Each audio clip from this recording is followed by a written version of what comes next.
Hemos aprovechado la visita de Mónica Carrillo a Barcelona para charlar con ella y que nos cuente de primera mano Olvidé decir te quiero, que es el título de su segunda novela. De entrada, felicidades, porque es algo bonito y yo sé que para vosotros, los que os dedicáis y os decidís a escribir una historia, es siempre como un reto nuevo, ¿verdad? Sí. Muchas gracias. Ha sido niña, ¿no? El otro día cuando lo tuve en mis manos dije, bien, ha sido niña, Malena. No, muy bien, yo estoy encantada, es muy emocionante, es la segunda novela y pensé que iba a estar menos nerviosa, pero no. Y lo estoy viviendo con la misma intensidad y la misma emoción.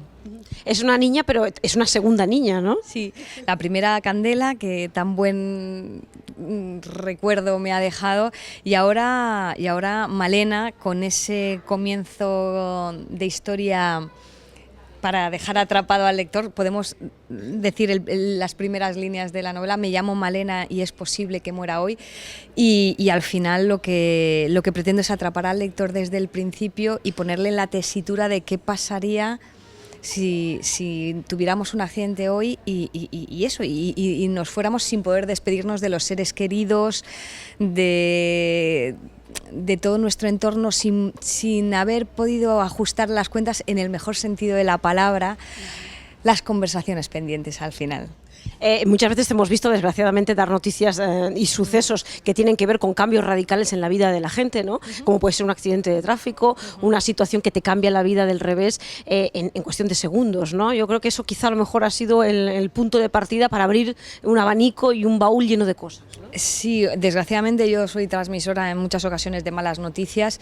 En este caso no quería hacer tanto hincapié en el accidente en sí, sino en el hecho de llamar la atención de, oye, que si no hay una segunda oportunidad vamos a vivir esta vida como si solo tuviéramos esta primera. Y bueno, y ahí lo que hacemos es, bueno, de la mano de Malena, porque es ella la que me lleva, porque yo tenía claro el principio y el final de la historia, pero no tanto el recorrido. Me cogió de la mano Malena y ella también me descubrió a todos sus personajes. Ella es una mujer joven con un futuro por delante, pero también tiene ya un gran bagaje, y como nos sucedería a todos, si el telón se bajase hoy, pues tiene un universo, un entorno de sus padres, ausencias, personajes que marcaron los amores, los desamores, las cicatrices que parecían ya cerradas y te das cuenta de que esas eran unas cuentas pendientes, a eso me refería antes.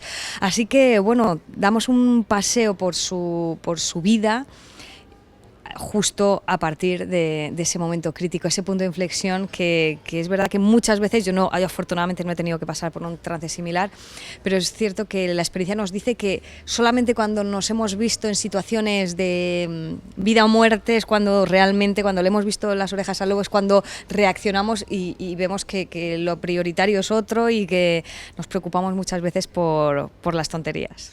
Es verdad que cuando paseamos por la calle estamos rodeados de Malenas. Sí, es que al final Malena eres tú, soy yo, es él. Es decir, al final las emociones no conocen de género ni de edad. Al final, si hay algo que nos une a todo y un hilván que nos pudiese coser a todos, son las emociones, y cada uno tiene una forma de sentir y de amar y de vivir las alegrías y las ausencias, pero los sentimos. Y de todo eso es de lo que hablo, de las emociones, algunas veces contenidas.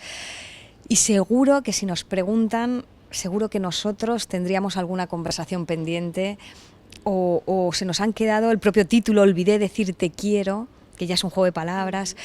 Seguro que tenemos algunos te quieros que se nos quedaron en el tintero sin decir.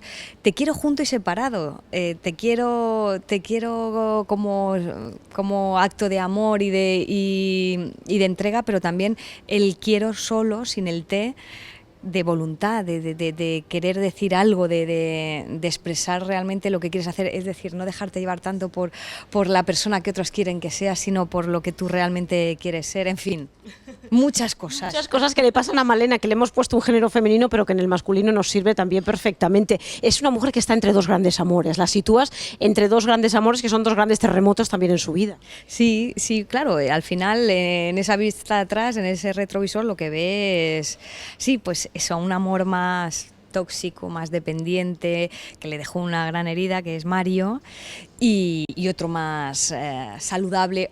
Hay otros también ya tiene una edad y tiene su experiencia, Malena.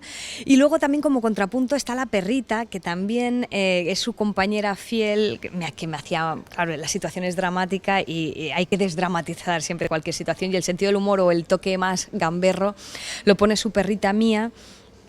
Y me interesaba mucho saber, o sea, meterme en el papel de cómo nos vería un perro, nuestra mascota, ¿qué pensaría de nosotros? Y en este caso, pues a Malena le dice 4 verdades también a la cara y tenemos una visión, o sea, que es Mario, acuérdate, Malena, que Mario era así, no solo como tú lo imaginas, y eso está bien. Es un juego, pero no solo un juego de personajes y un juego de emociones, sino también de palabras. Yo creo que si hay un estilo ya, Mónica Carrillo, es ese juego de palabras, esas pequeñas historias que acompañan cada capítulo. Y también esas pequeñas píldoras, ¿verdad?, que vas soltando poquito a poco en pequeñas dosis. Sí, los microcuentos.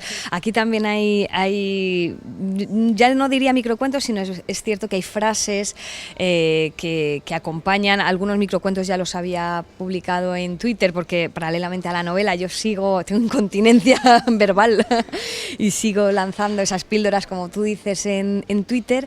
Y algunas es que yo dije, tienen que venir aquí. Es que algunas son ad hoc y otras es que tenían que ir porque reflejaba perfectamente ese momento de la escena. Y luego también hay momentos en los que la prosa pasa a prosa más poética, porque de repente Malena me pedía más cierta musicalidad en las palabras, y del párrafo pasa un poco a la estrofa.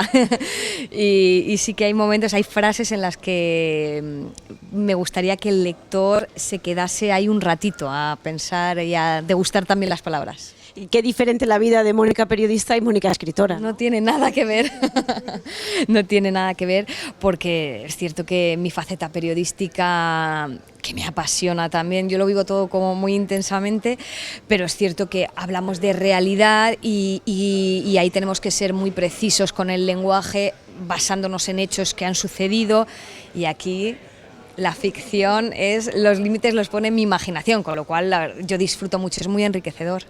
Después de aquella primera novela que funcionó también, La luz de Candela, fue un éxito, gustó mucho y nos descubrió eso que tanto cuesta en este país, que es que la gente te clasifica en una cosa y parece que te metes en otras etiquetas, ¿no? Y nos sorprendiste a todos con esta faceta novelística, pero que enganchaste a un montón de público, y como tú muy bien dices, las redes sociales también han servido para incluso saber qué opinan, qué piensan y qué quieren los lectores. La verdad es que es una vía de contacto para mí muy útil, muy gratificante, emocionante, me atrevería a decir, porque claro, es que ahora mismo ya estoy recibiendo el feedback de su respuesta, lo que sienten desde el momento en el que tienen el libro. Me lo ha regalado mi madre, y de repente ponen una foto y a las emociones, a partes, fragmentos del libro subrayados, y cuelgan en las redes sociales esa foto. En fin, a mí me conmueve y me gusta mucho pues tener esa respuesta tan inmediata, claro. Eso y luego las ferias, porque Sant Jordi, por ejemplo, que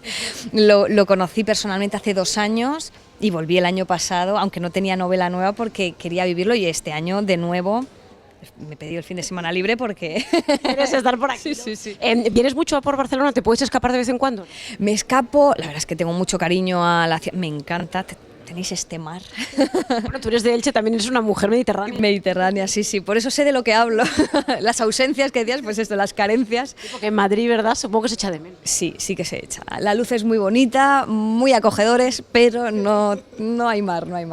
Pero sí, cada vez que puedo me escapo, pero mira, ya escribo libros para tener excusas, porque al final vengo, pero sin menos de lo que me gustaría. Me gustaría ser un poco chafardera y saber cómo escribe Mónica esas novelas, dónde las escribes, si en ratos de inspiración, entre noticia y noticia, ¿cómo llegan esos pequeños momentos de inspiración? Al principio, en notas que puedo ir anotando, apuntando en el móvil o no sé, en cualquier sitio, pero son ideas sueltas. Pero cuando ya tengo la idea, en este caso ya sabía de dónde partía Malena y a dónde quería ir, y ya tenía incluso el título, que fue muy al principio, ya hay que coger el ordenador. Yo no escribo a mano, no soy tan romántica, escribo a ordenador, y lo he escrito, mira, en el sofá, muy cómoda. Al final es muy muy poco sugerente. Sí, sí, sí. Y volví a casa, fui al Mediterráneo y me aislé ahí un poco, pues eso, para estar focalizada en la historia y en la novela y disciplinada, porque al final te tienes que poner y tienes que estar horas y huirte del espíritu de Malena y darle a la tecla. Al final se trata de eso. Oye, los que estamos acostumbrados a estar a este lado del micrófono, que hacemos preguntas y estamos acostumbrados a que sean los demás los que responden, ¿verdad? Más difícil, ¿eh? Más difícil, mucho más difícil. Mucho más otra faceta. Sí, sí, sí, sí, mucho más difícil. El otro día que me entrevistaba a Matías decía, es que a mí al principio me daba pudor, porque tener que hablar es que soy parte de subjetiva, ¿cómo te voy a hablar mal? Entonces me daba como un pudor. Y fíjate que estás acostumbrado a hacer preguntas, pero además me encanta el género de la entrevista y además conocer otras facetas, conocer más a la persona, pero sin embargo hacia este lado es más complicado, pero bueno, también se aprende. Da un poco más de reparo, pero lo cierto es que también el hablar de noticias que suceden, ponerte delante de una cámara y explicar qué ha pasado esto, qué ha pasado hoy, no tiene nada que ver con abrir tu intimidad, abrir tu corazón y empezar a sacar de ahí cosas que pueden o no pueden gustar. Claro, pero bueno, en ese sentido a mí me gustan los retos y reconocerme valiente me gusta.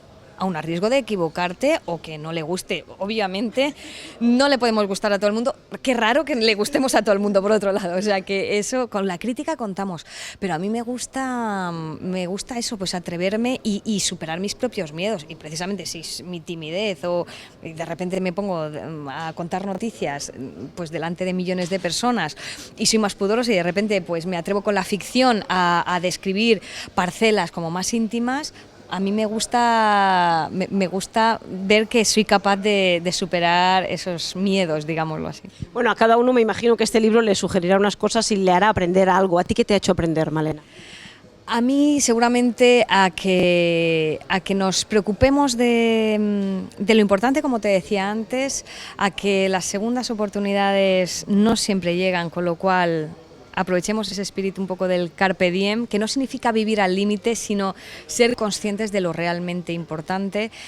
En los momentos cruciales de nuestra vida, de lo que echamos manos es de los afectos, no de las cosas materiales. Nadie piensa en algo material en un momento crítico de su vida. Ay, si hubiese tenido un coche más grande, ¿verdad? No, no. Dices, ay, sí, o echo de menos, o aquel abrazo... Quedó pendiente. Exacto. ¿Por qué sería rácana y no generosa con aquello? ¿No? Pues eso. Con esos sentimientos y con esos pensamientos nos quedamos y con este título, Olvidé decirte quiero. Muchísimas gracias. Muchas gracias a vosotros.